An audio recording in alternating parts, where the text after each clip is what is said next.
Shalom, selamat sore Bapak Ibu yang dikasih Tuhan. Puji syukur kita pada hari ini diberikan kesehatan dan kita juga masih diberi kesempatan untuk dapat mendengarkan firman Tuhan, dan kita akan mendengarkan renungan singkat dalam kebaktian rumah tangga pada sore hari ini. Bapak Ibu yang dikasih Tuhan, sebelum kita membuka Alkitab kita dari Yakobus 1, mari kita berdoa. Tuhan Allah Bapa yang bertata dalam kerajaan surga yang Maha Kudus, puji Tuhan, kami bersyukur pada kesempatan hari ini Tuhan kami kembali diberikan kasih Tuhan untuk mendengarkan firman Tuhan. Kami mengucap syukur Tuhan untuk segala penyertaan Tuhan sepanjang hari-hari kami Bapa. Kami percaya bahwa kami ada saat ini karena semua karena kebaikan Engkau ya Bapa. Kami mengucap syukur Tuhan, kiranya renungan pada hari ini pun kami boleh memohon kepada Tuhan untuk membantu kami supaya kami dapat mengerti apa isi firman-Nya Tuhan, kami boleh memahaminya dan kami boleh melaksanakan dalam kehidupan kami sehari-hari. Tolong kami Tuhan untuk membantu kami bukakan hati dan pikiran kami supaya firman ini tidak lalu begitu saja Tuhan, tapi kami boleh menjadikan firman itu bagi seluruh langkah kaki kami. Bapa, hamba juga berdoa Tuhan sebagai firman Allah yang akan hamba sampaikan pada sore hari ini. Kiranya Tuhan izinkan hamba untuk menyampaikan firman Tuhan seturut dengan kehendak Tuhan saja. Terima kasih Bapa, berikan hamba hikmat Tuhan untuk menyampaikan firman ini kepada jemaat semua. Terima kasih Tuhan, dalam nama anak-Mu Yesus kami mohon penyertaan Tuhan dari awal hingga akhir dari renungan ini. Terima kasih Tuhan, amin. Bapak Ibu yang dikasihi Tuhan, kita akan membuka Alkitab kita dari Yakobus 1 ayat 17 sampai dengan ayat yang ke-27. Yakobus 1 ayat 17 sampai dengan ayat yang ke-27. Saya akan membacakannya bagi kita semua. Beginilah firman Tuhan. Setiap pemberian yang baik dan setiap anugerah yang sempurna datangnya dari atas, diturunkan dari Bapa segala terang. Padanya tidak ada perubahan atau bayangan karena pertukaran. Atas kehendaknya sendiri, Ia telah menjadikan kita oleh firman kebenaran, supaya kita pada tingkat yang tertentu menjadi anak sulung di antara semua ciptaannya. Hai saudara-saudara yang kukasihi, ingatlah hal ini. Setiap orang hendaklah cepat untuk mendengar, tetapi lambat untuk berkata-kata dan juga lambat untuk marah. Sebab amarah manusia tidak mengerjakan kebenaran di hadapan Allah. Sebab itu, buanglah segala sesuatu yang kotor dan kejahatan yang begitu banyak itu, dan terimalah dengan lemah lembut firman yang bertanam di dalam hatimu, yang berkuasa menyelamatkan jiwamu. Tetapi hendaklah kamu menjadi pelaku firman dan bukan hanya pendengar saja. Sebab jika tidak demikian, kamu menipu diri sendiri. Sebab jika seorang hanya mendengar firman saja dan tidak melakukannya, ia adalah seumpama seorang yang sedang mengamati mukanya yang sebenarnya di depan cermin. Baru saja ia memandang dirinya, ia sudah pergi atau ia segera lupa bagaimana rupanya. Tetapi barang siapa meneliti hukum yang sempurna, yaitu hukum yang memerdekakan orang, dan ia bertekun di dalamnya, jadi bukan hanya mendengar untuk melupakannya, tetapi sungguh-sungguh melakukannya, ia akan berbahagia oleh perbuatannya. Jikalau ada seorang menganggap dirinya beribadah, tetapi tidak mengekang lidahnya, ia menipu dirinya sendiri. Maka sia-sialah ibadahnya. Ibadah yang murni dan yang tak bercacat di hadapan Allah Bapa kita ialah mengunjungi yatim piatu dan janda-janda dalam kesusahan mereka, dan menjaga supaya dirinya sendiri tidak dicemarkan oleh dunia. Berbahagialah kita yang mendengarkan firman Tuhan dan yang melakukannya dalam kehidupannya sehari-hari. Terpujilah nama Tuhan. Shalom Bapak Ibu yang dikasih Tuhan. Pada kesempatan sore hari ini dalam renungan singkat kita, tema kita adalah menghidupi Logos. Bapak Ibu, dalam bahasa Yunani, logos itu memiliki arti kata-kata, berita, pidato, atau wacana. Sedangkan dalam konteks teologis, logos itu memiliki makna yang jauh lebih dalam. Kata logos itu bisa berarti firman Allah. Dalam perjanjian lama, logos itu dikatakan nubuat yang disampaikan oleh para nabi. Bahkan logos itu sendiri dapat merujuk kepada Allah ataupun kepada Yesus Kristus. Bapak Ibu yang dikasihi Tuhan, kita dapat melihat melalui Injil menurut Yohanes yang mengatakan bahwa firman itu adalah Allah dan firman itu telah menjadi manusia. Dan dalam kehidupan sehari-hari, kita juga dapat menyebut Alkitab itu adalah logos, walaupun logos bukan hanya Alkitab. Nah, disinilah Bapak Ibu yang dikasihi Tuhan, kita akan masuk dalam refleksi bagaimana tentang logos dalam konteks surat Yakobus pada hari ini. Bapak Ibu yang dikasihi Tuhan, surat Yakobus adalah surat yang bermuatan teologis yang ditujukan kepada orang-orang Kristen Yahudi Diaporas. Ada ciri khas Bapak Ibu dikasihi Tuhan yang menonjol dari pemikiran teologis Yakobus ini, yaitu mengimani dan menjalani kekristenan dengan perbuatan. Artinya, iman tidak hanya diterima Bapak Ibu dikasihi Tuhan, tapi iman juga harus dipelihara dan itu harus diekspresikan dalam tindakan konkret. Jadi itu harus ada bukti nyata yang harus kita tunjukkan dari kehidupan kita sehari-hari. Selain itu Bapak Ibu, Yakobus juga suka menggunakan hubungan sematik dua kata yang saling bertentangan. Kata yang sering digunakan misalnya ada kebaikan, ada kejahatan, kehidupan, dan kematian. Bapak Ibu yang dikasihi Tuhan Yesus, dalam perikop kita pada hari ini kita akan merefleksikan bagaimana Yakobus memberikan perhatiannya bagi para penerima suratnya dalam merespon firman Allah atau logos dalam kehidupan iman mereka. Kita baca di dalam ayat 22 tadi dikatakan, saya akan membacanya. Di dalam ayat 22 firman Tuhan berkata, "Tetapi hendaklah kamu menjadi pelaku firman dan bukan hanya pendengar saja. Sebab jika tidak demikian, kamu menipu diri sendiri." Nah, firman Tuhan ini di dalam ayat 22 menegaskan bahwa kita ini akan menipu diri kita jika hanya sebatas sebagai pendengar firman Bapak Ibu.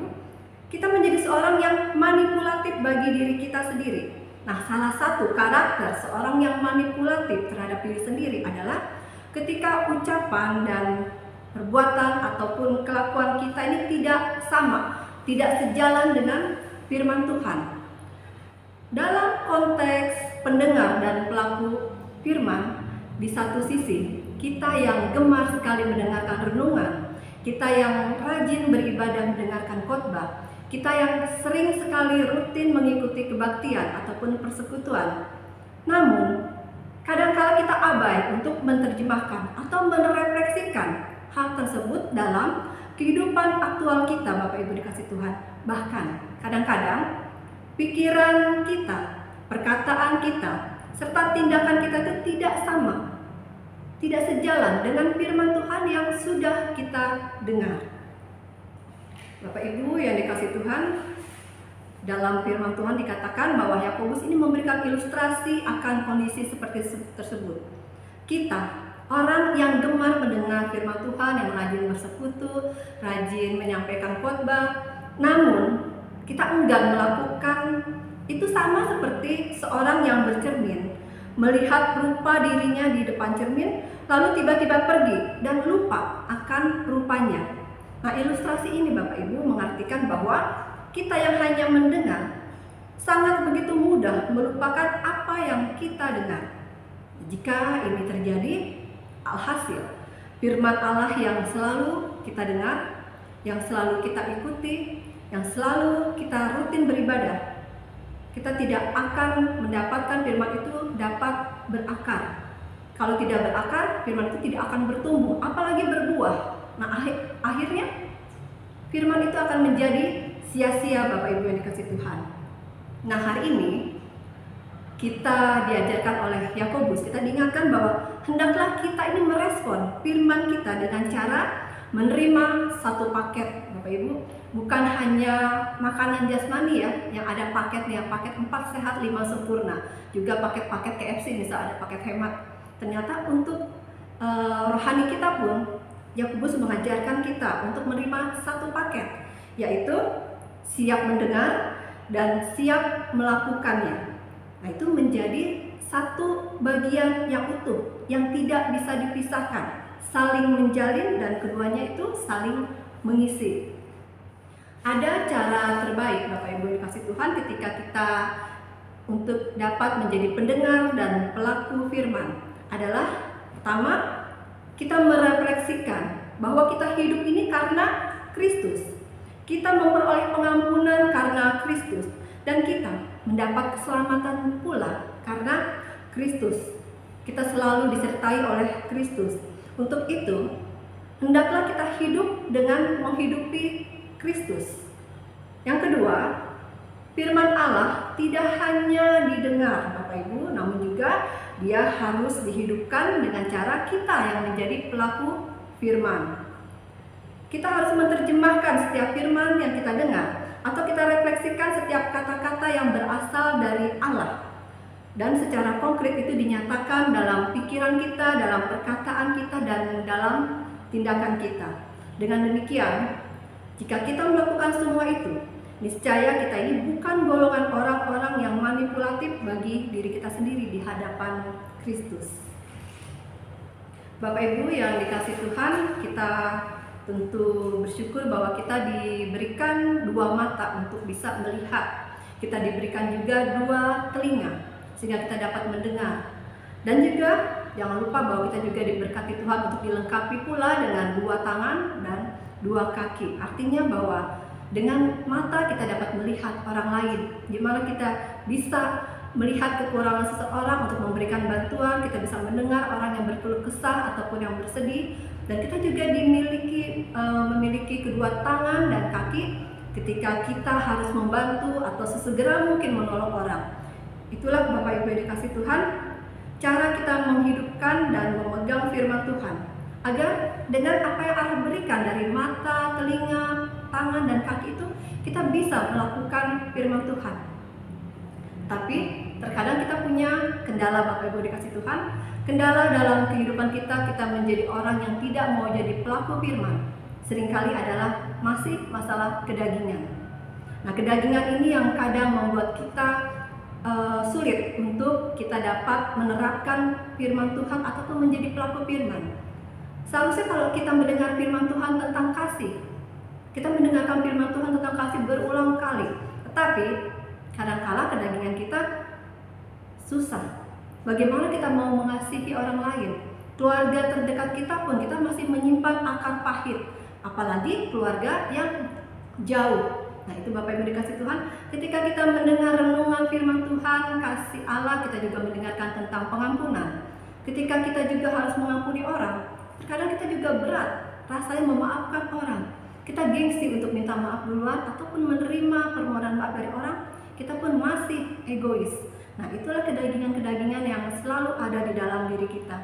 Ketika firman Tuhan mengajarkan tentang kesabaran misalnya, kita pun kedagingan kita terkadang masih susah, masih tidak bisa mengekang emosi kita, masih tidak bisa mengekang kesabaran kita. Kita selalu tidak bisa mengendalikan perkataan kita.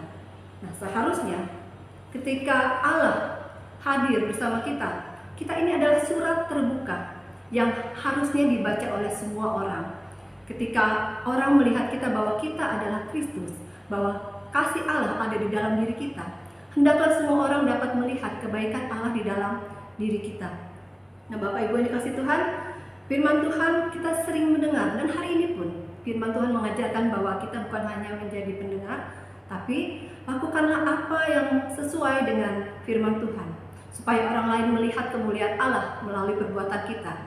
Dan semuanya, Bapak Ibu dikasih Tuhan, kita lakukan untuk kemuliaan nama Allah. Tuhan Yesus memberkati kita semua. Amin. Bapak Ibu yang dikasihi Tuhan, kita akan mengakhiri renungan singkat kita dengan kita berdoa. Mari kita berdoa. Tuhan Allah Bapa yang baik, Allah yang hidup, kami bersyukur Tuhan bahwa firman Tuhan yang indah pada pada sore hari ini Bapa. Kami bersyukur Tuhan kesempatan yang Kau berikan pada hari ini untuk kami mendengarkan tentang menghidupi Logos, atau kami harus menjadi pelaku firman, bukan hanya sekedar mendengarkan firman Tuhan. Bapa, kami mohon ampunan Tuhan jika Engkau masih memberikan kami kesempatan untuk memberikan firman pada hari ini. Mendengarkan firman, kami percaya bahwa ada rencana Tuhan, sehingga kami diizinkan untuk memperbaiki sikap kami Tuhan. Ampuni kami Bapa, dan kami percaya bahwa kiranya firman ini Tuhan boleh bertumbuh, kami boleh merenungkannya, dan kami pun diajarkan untuk melakukan seturut dengan firman Tuhan pada sore hari ini. Terima kasih Tuhan. Kami juga mengucap syukur untuk kasih Tuhan bagi keluarga besar jemaat kami, GKP Jemaat Sadang. Kami mengucap syukur untuk setiap keluarga kami, untuk orang tua kami Bapa, untuk suami kami, untuk istri kami, dan juga kami berdoa untuk putra-putri kami Bapa. Kami mengucap syukur untuk segala apa yang telah Kau berikan kepada kami. Kami percaya bahwa kasih-Mu senantiasa mendampingi kami dan Kau selalu memulihkan kehidupan kami. Terima kasih Tuhan, kami berdoa untuk setiap pergumulan dari keluarga. Kami percaya bahwa setiap kami memiliki pergumulan, permasalahan. Kami percaya bahwa di dalam nama Tuhan Yesus kami mau serahkan segala pergumulan kami Tuhan. Dan kami percaya Tuhan akan memberikan kami sukacita penuh dalam kami menghadapi pergumulan kami ya Bapa. Kami mengandalkan Engkau dalam setiap kesedihan kami dan juga setiap permasalahan kami ya Bapa. Tuhan, kami juga berdoa untuk jemaat kami Tuhan yang mungkin sedang dalam keadaan sakit ataupun sedang dalam pemulihan. Kiranya Tuhan pun berkati mereka Tuhan, para orang tua kami yang sakit, jemaat kami yang sakit. Kami percaya bahwa di dalam nama Tuhan Yesus, Tuhan berikan bilur-bilur-Mu. Tuhan akan menyembuhkan mereka dan mengangkat segala penyakit mereka. Berikan mereka Tuhan pendampingan keluarga mereka yang menemaninya Tuhan. Dan kami percaya bahwa di dalam nama Tuhan Yesus, Tuhan pun berkati mereka. Terima kasih Tuhan, kami percayakan bahwa di dalam nama Tuhan Yesus tidak ada yang mustahil. Asalkan kami boleh bersabar, kami boleh bertahan di dalam nama Tuhan Yesus. Terima kasih Tuhan. Kami berdoa untuk semua pekerja Tuhan. Kami percaya bahwa di dalam nama Tuhan, kami yang mengambil bagian, baik itu Bapak Pendeta beserta keluarga, para majelis dan keluarga, komisi, dan juga keluarga mereka Tuhan. Kiranya Tuhan berkati mereka, sehingga di dalam pelayanan mereka, Tuhan memberikan mereka hikmat kebijaksanaan untuk dapat mengelola kepercayaan yang Tuhan berikan kepada mereka semua pengurus gereja. Kami percaya juga Tuhan kepada pemerintah kami Bapa. Berkati juga pemerintah, pemimpin kami, bangsa kami Tuhan, sehingga di dalam mengatasi segala permasalahan, kiranya Tuhan berikan mereka hikmat untuk jadi pemimpin yang bijak dan arif. Terima kasih Bapa. Dalam nama Tuhan Yesus kami mohon kiranya Tuhan, kami mengakhiri renungan kami pada hari ini Tuhan. Kami mohon berkat Tuhan, kiranya Tuhan menaungi kami. Tuhan kiranya menolong langkah kami, sehingga kami dipersiapkan untuk menjadi orang pelaku-pelaku firman seturut dengan kehendak Tuhan. Terima kasih Tuhan. Kalau pada akhirnya kami akan melengkapi doa ini dengan doa yang Tuhan ajarkan demikian. Bapa kami yang di surga, dikuduskanlah nama-Mu, datanglah kerajaan-Mu, jadilah kehendak-Mu di bumi seperti di surga. Berikanlah kami pada hari ini makanan kami yang secukupnya. Dan ampunilah kami akan segala kesalahan kami, seperti kami juga mengampuni orang yang bersalah kepada kami. Dan janganlah bawa kami ke dalam pencobaan, tapi lepaskanlah kami daripada yang jahat. Sebab Engkaulah yang punya kerajaan, kuasa, dan kemuliaan sampai selama-lamanya. Amin. Amin. Bapak Ibu yang dikasihi Tuhan, kiranya Tuhan Yesus memberkati kita semua. Terima kasih.